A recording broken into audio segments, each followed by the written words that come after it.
चिरां जिल्ला हिसाबै इउपिपिएलनि पिक्सारा माबायदि बेखौथ' नोंसोरसो बुंनांगोन नोंसोरनो नायबाय थादो रोजा रोजा सुबुङा फैनानै दिनै चिरां जिल्लानि जि इउपिपिएल बिनि माने बोसोरारि जथुम्मायाव बाहागो लाफैदों आरो गासैखौबो नुदों रायजो राजाफोरा इउपिपिएलनि फारसे जि अननाय आरो फोथायनाय बियो बयनिबो गोसोआव दङ आरो बांनायनिफ्राय बांलांगासिनो दङ मानोना 17 बोसोराव बिपिएफनि समाव रायजो राजाफ्रा जोबोद गियै सम बारहोनो गोनां जादोंमोन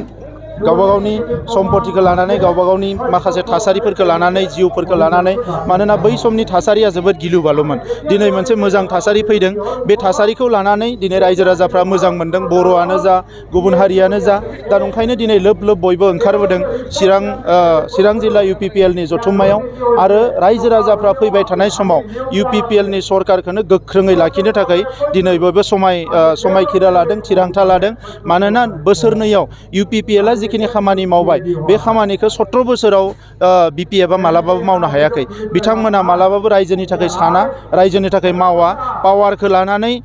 दिनै माने पावारखौ माने बाहायनानै गावबा गावनि थाखायल' बिथांमोना खामानि मावदों दिनै सोरबा लिडारफ्रा दिनै फरेस्ट ओनसोलाव साहा बागान बानायदों सोरबा राबार बागान बानायदों बायदिसिना बिथांमोना गावबा गावनि थाखाय बानायदों नाथाय रायजो राजानि थाखाय बिथांमोना थांनाय 17 बोसोराव जेबो खामानि मावाखै दिनै इउपिपिएलआ मोजां खामानि मावनायखौ नुनानै सुपार 50 जों फरायसाफोरखौ आईएएस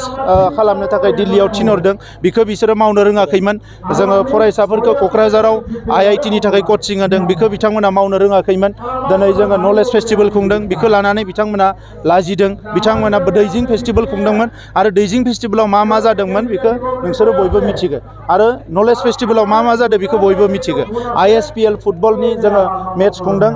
6 सिडुलखौ लानानै बेफोरखौ बिथांमोना मावनो रोङाखैमोन दा बेबायदि गोबां दङ दिनै जों हा हुनि मोन्थायफोरखौ होगासिनो दङ थाखा फैसा लायालासिनो साख्रि होगासिनो दङ आरोबाव गाबोन साननैसोनि उनावनो गोबां साख्रि होबावगोन दा बे गासैबो थासारिखौ नुनानै बिथांमोना लाजिदों आरो दिनै लाजिनानै बिथांमोना जानला मानला बखिदों नाथाय जि बिपिएफ बिथांमोननि राजखान्थिया मालाबाबो मोजां जानाय नंला बियो धंसनि फारसे थांगासिनो दङ आरो गावसोरनि दायनि थाखायनो बिपिएफआ धंस जानायनि फारसे थांदों आरो धंस जालांसिगोन विधानसभा आरो लकसभा सोदांनायनि मोनसे खामानि सोलिगासिनो माबायदि जागोन बेवहाय जोङो क'क्राझार लकसभा समष्टिखौ एसटि रिजार्भ जानांगोन होननानै जों दाबि दैखांदों आरो जों फोथायो बियो क'क्राझार लकसभा समष्टिया एसटि रिजार्भ जागोन आरो जोंनियाव जिखिनि लकसभा एमएलए एसेम्बलि सेगमेन्ट दङ एसेम्बलि कनस्टिटुवेन्सि दङ बे गासैखौबो मेक्सिमामखौनो बे गासैनि मादाव मेक्सिमामखौनो एसटि रिजार्भ खालामनांगोन होननानै जोङो बुंदों मानोना बियो 6 सिडुल एरिया बे हिसाबै बियो एसटि रिजार्भ जानांगोन होननानै जोङो बेवहाय दाबि दैखांदों आरो आं मिजिंथियो जे बेयो मेक्सिमाम एसटि जागोन आरो लोगोसे क'क्राझार लकसभा समष्टियाबो एसटि रिजार्भ जागोन आं बेखौ फोथायो मानोना गोबाव बोसोरनि उनाव दिनै जोङो बेबायदि मोनसे डेलिमिटेसन कमिसनखौ मोननो हादों आरो बेवहाय इउपिपिएलनिफ्राय मैयायो जोङो मोनसे गिदिर टीम थांनानै गिदिर हान्जा थांनानै इलेक्सन कमिसनखौ लोगो हमदों आरो फैबाय थानाय समावबो जोङो लोगो हमबाय थागोन आरो जोङो लुबैदों जे जोंनि जिखिनि गासै 14 कनस्टिटुवेन्सि जागोन बेवहाय जाहाथे जोंनि माहारिनि बांसिन देरहानो हानाय बेबायदि मोनसे थासारिया फैयो जों बेखौ नायदों बेयो जोबोद मोनसे गोजोनथाव बाथ्रा जाय बड'फाखौ जोङो दिनै बड'फा होननानै गोबाव सम दिनै फुजिबोदों मानिबोदों जाय बड'फाया बर' हारिखौ बुहुमाव गेरेमसा हारि दानो थाखाय दिनै बेसेबांबा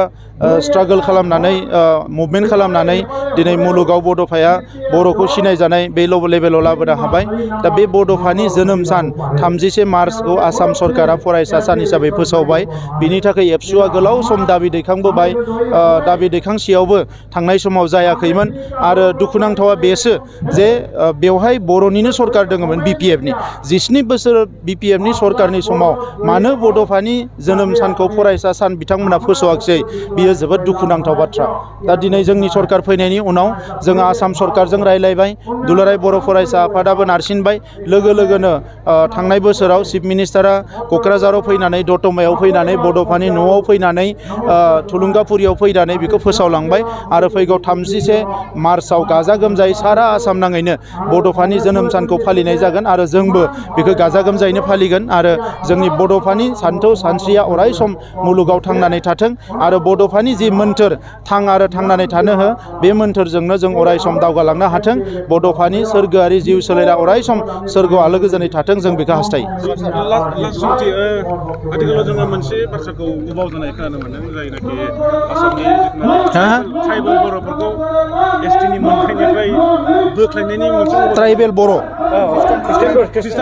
बे सोरबा सोरनिबा बुंनाय बाथ्रा जागोन नाथाय संबिधाना जि खामगोन संबिजिता जि खामगोन बेसो जागोन दा बेबायदि दाबि बेबायदि रायलायनायफ्रा फैबाय थागोन थांबाय थागोन नाथाय ट्राइबेल हिसाबै थांना थानायनि